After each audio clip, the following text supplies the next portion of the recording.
welcome to the Night Audio Stories channel. And today, I'm bringing you my new original story. Welcome to the Night Audio Stories channel. This is a horror story called The House on Cherry Street. The radio in the patrol car crackled like someone chewing aluminum foil right next to the microphone, and Dan Collins, 42 years old, 20 pounds overweight, chronic gastritis, 15 years on the Briarwood, Ohio police force, was just about to slam his fist into it when the dispatcher finally broke through the static. Unit 17, come in. Report of suspicious activity at 94 Cherry Street.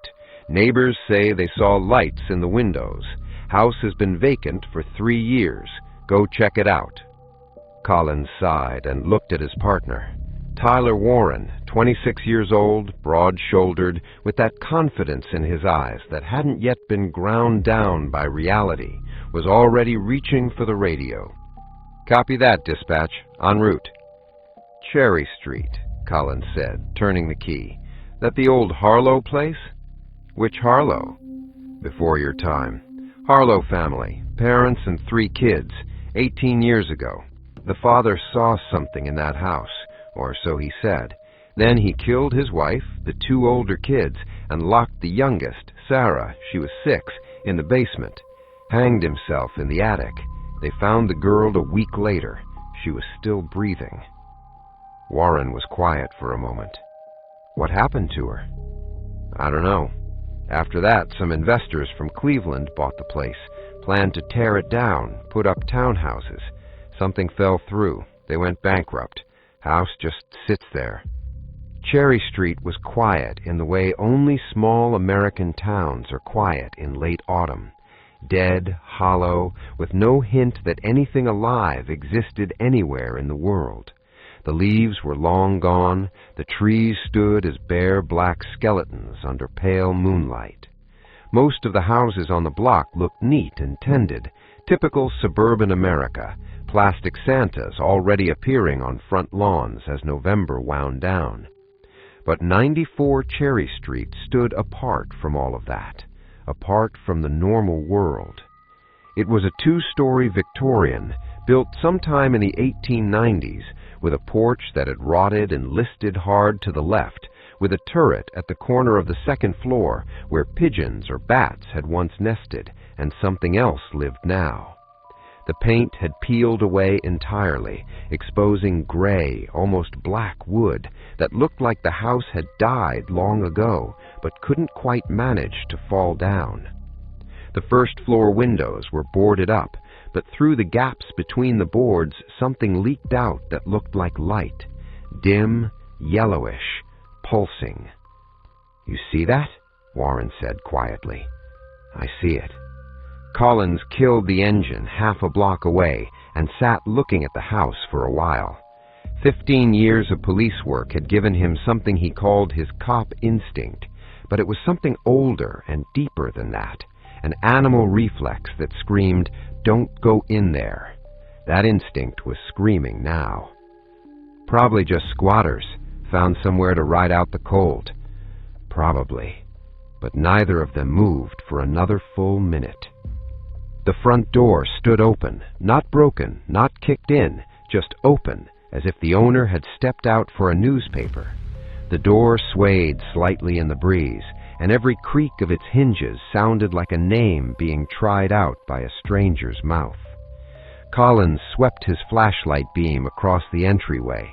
The light cut through the darkness and fell on the wall where someone had tacked a child's drawing to the wallpaper, once floral, now the color of a corpse's skin.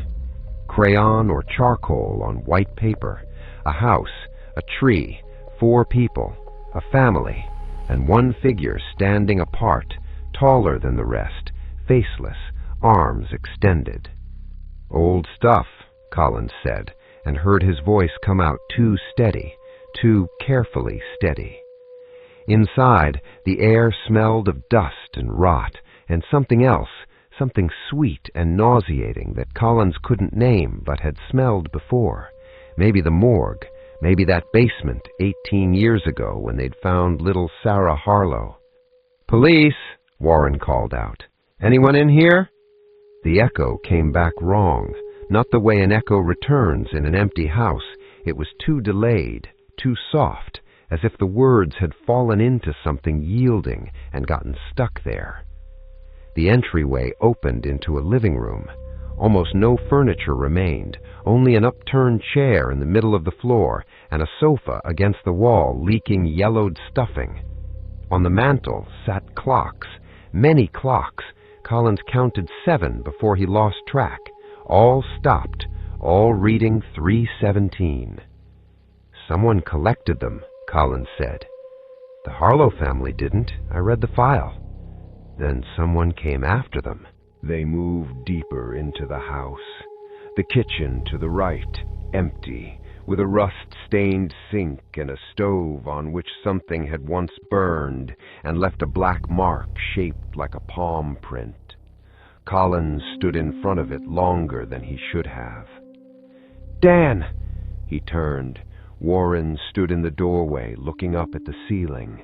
There, where ceiling met wall, someone had written, in charcoal or something dark, one word, small, neat letters running along the entire perimeter of the room. "Stay, stay, stay, stay, stay, stay." "We're leaving," Collins said. "We need to check upstairs. Protocol." "I know the protocol, Tyler. I also know when to call for backup." "This is just kids, teenagers." Collins looked at his younger partner. Warren stood straight, shoulders back, that unblemished confidence still on his face. He remembered being like that. He remembered how it ended. "All right," he said finally, "but we stay together."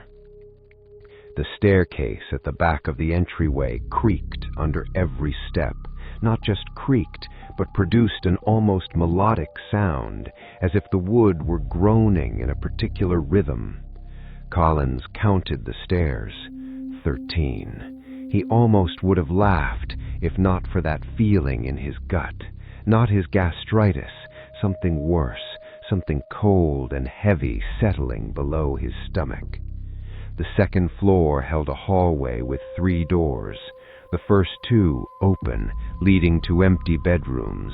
The third, at the end of the hall, was closed, and from beneath it came that same yellowish pulsing light. Later, much later, Collins would try to remember how long they stood before that door.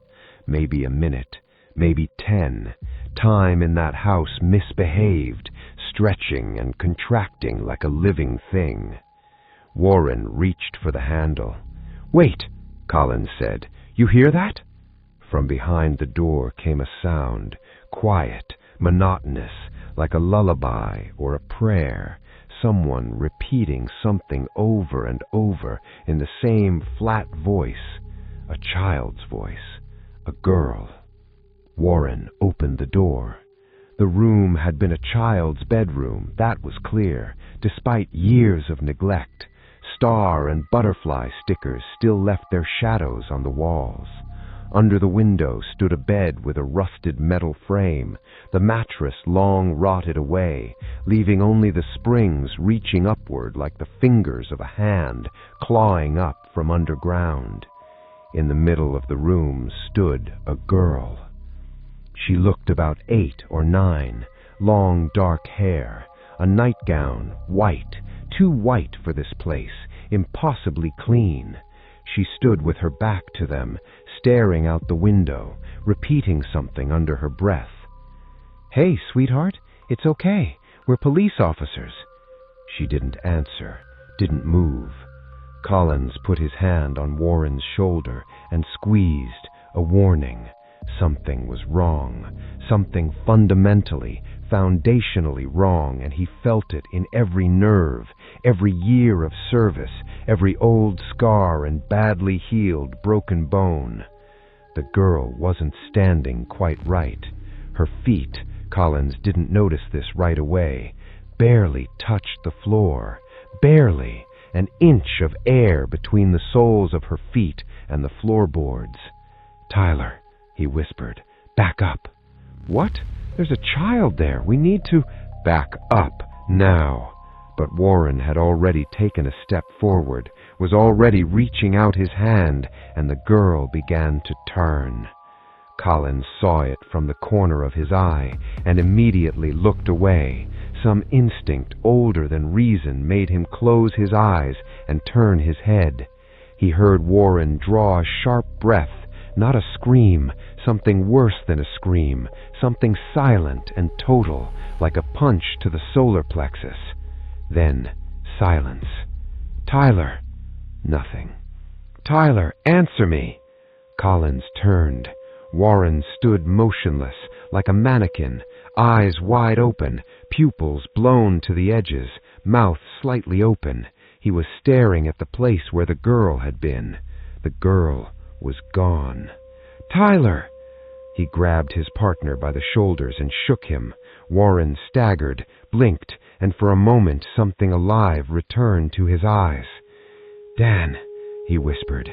"Dan, she told me he's still here, that he never leaves." "Who?" "Harlow, the father.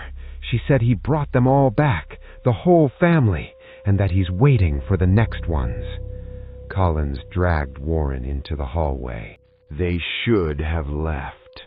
Collins knew that. They should have left, gotten in the car, called for backup, a psychiatrist, a priest, anyone, but left.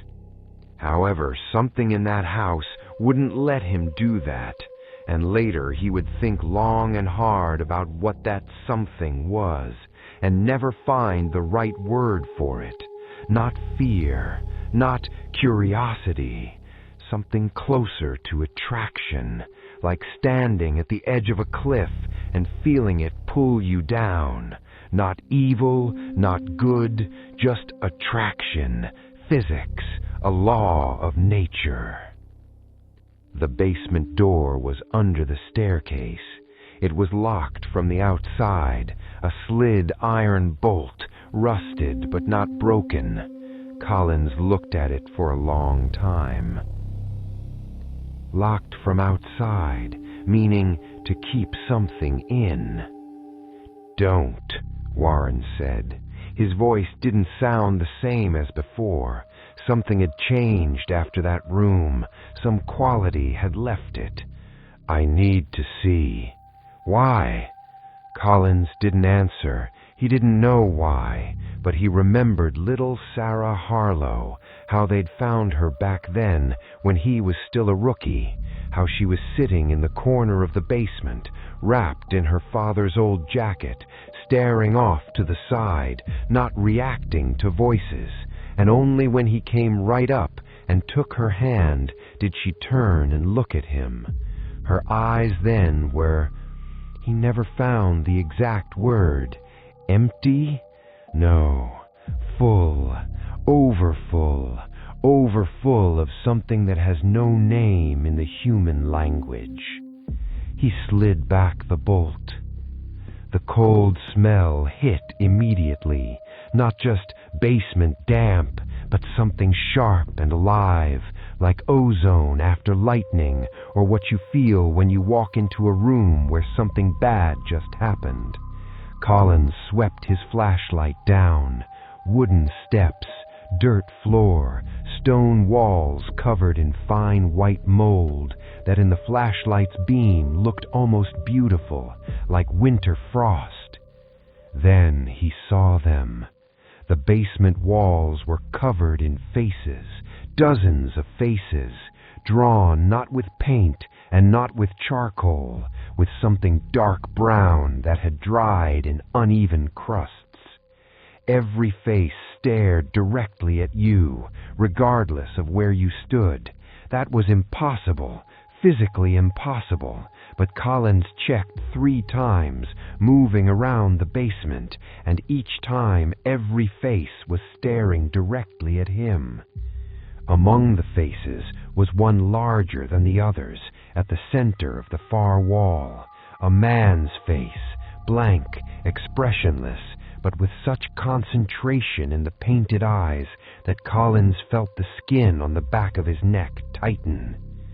Below the large face, numbers had been written, 3:17. "The time," Collins said quietly. "Those clocks upstairs." "Time of death," said a voice behind him. Collins spun around. Warren stood on the bottom step, but he wore a different face now. Not different literally. The same features, the same Tyler Warren, 26 years old, 6 feet, freckle on his left cheek. But something in the expression of that face was foreign, like a suit worn by the wrong person. "Tyler." "He showed me." The voice, too, was not quite right, a little too flat, a little too slow. "He showed me what happens when a person dies in fear and rage.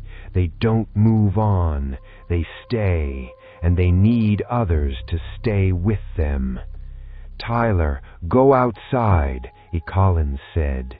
"He wants you to stay, Dan. He knows you.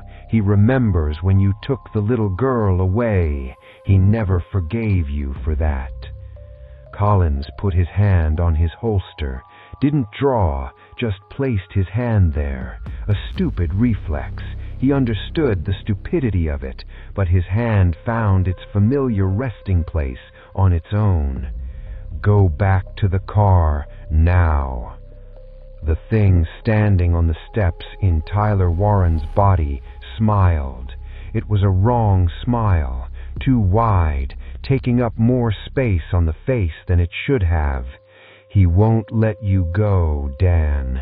No one who has entered this house has ever just walked away. He takes a little from each one, leaves a mark. You know this yourself. Your gastritis started after that basement, didn't it? Your wife left 3 years later. Your partner Miller, remember Bobby Miller, who shot himself in '99? He was here too that night, 18 years ago. He saw the basement too." That was true. That was actually true. Something Collins had never told anyone. "Who are you?" he asked. "I am Roy Harlow, and I am here forever." Collins did the one right thing he could do in that moment. He didn't start screaming, didn't fire his weapon, didn't turn and run. He took a step toward Warren, toward what was in Warren, and hit him in the jaw with everything he had. Tyler went off the steps and dropped onto the dirt floor. Collins jumped on him, flipped him face down, and snapped the handcuffs on. Fast, mechanical, 15 years of muscle memory. "Dan!" Warren groaned, his own voice now, confused, pained, alive. "What the hell are you doing, you son of a bitch?" "Getting you out of here." "Why am I in handcuffs?" "I'll explain later." Collins dragged his partner off the stairs. He didn't resist much, more out of shock, and pulled him through the entryway. The house didn't want to release them. That sounds absurd. That's physically impossible to describe rationally, but Collins felt it in his body, like walking through water, where every step costs effort, where something soft and invisible presses on you from all sides. From the kitchen came sounds. Those clocks, all 7 or however many there were, suddenly began to run, all at once, all ticking but not in rhythm with each other, each in its own time, and together it sounded like applause. On the staircase, Collins saw this from the corner of his eye and immediately looked away. A figure stood, tall, dark, faceless, or maybe with a face that Collins simply didn't want to see. It wasn't moving, it just stood there, watching. "Don't look at it," Collins told Warren. "At what?" "Don't look." The porch, the yard, the autumn cold hit his face like a slap from an open hand, and Collins understood that the entire time inside the house he hadn't been able to breathe normally. Now he gulped the air greedily, like a man who had just surfaced from underwater. He pushed Warren toward the patrol car, opened the back door, shoved him in, and closed it. Got behind the wheel, started the engine. Only then did he allow himself to look back. The house stood dark, no light in the windows, no figures, just an old, rotting wooden structure living out its final days. But on one of the second-floor windows, there, where the child's bedroom had been, Collins saw a handprint on the glass from the inside, a small print like a child's hand. It slowly blurred, as if an invisible hand had pulled away from the window. Collins floored the accelerator. Tyler Warren took 2 weeks of medical leave. The official reason, nervous exhaustion. In his report, he wrote that he had fainted in the house and remembered nothing. Collins confirmed it. They never spoke about that night again. Never, even when Warren came back to work and they rode together again. The subject was sealed between them, locked away, like a room with the bolt drawn on the outside. A month later, the house at 94 Cherry Street burned. The official cause of the fire remained undetermined. Possibly squatters started a fire. Collins read the fire department's report and thought about the fact that he hadn't set the fire. He knew Warren hadn't either, but someone had. Only the foundation and part of the stone basement remained at the site. Collins drove out there a week after the fire, alone at night, and couldn't explain afterward why. He stood at the edge of what remained of the basement and shone his flashlight down into the darkness. The walls with the faces had survived. The fire hadn't taken them. The faces stared up at him the same as before, tracking his every movement. The large face in the center, Roy Harlow's, looked different now. Collins stared at for a long time, trying to understand what had changed, and finally understood. It was smiling. This time Collins didn't wait. He turned and walked away, not ran, walked, steady pace, no looking back, all the way to his car, sat down, closed the door, and sat there for 20 more minutes until his hands stopped shaking. There are things police officers don't write in their reports, things they don't tell their wives, their children, the psychologists at mandatory annual check-ins, things that stay inside and eat away slowly, the way rust eats metal. Collins knew that the house on Cherry Street had taken something from him that night. Not much, maybe not even noticeable to anyone else, but something, a small piece of warmth that had stopped regenerating. He noticed it in how it became harder to laugh, how his dreams became flat and meaningless, and a few times he woke at 3:17 in the morning with the feeling that someone else was in the room, and lay in the dark, not daring to turn on the light. Warren had probably noticed too, but they didn't talk about it. There are houses that simply stand. There are houses that wait, and there are those that never truly burn, even when all that remains is ash and stone walls deep in the earth. Even then, they go on standing where they always stood, invisible to most, but perfectly visible to those who have already walked through the door once. Collins never drove down Cherry Street again, but sometimes, sitting at a red light, he felt the house find him on its own. Thank you for listening till the end.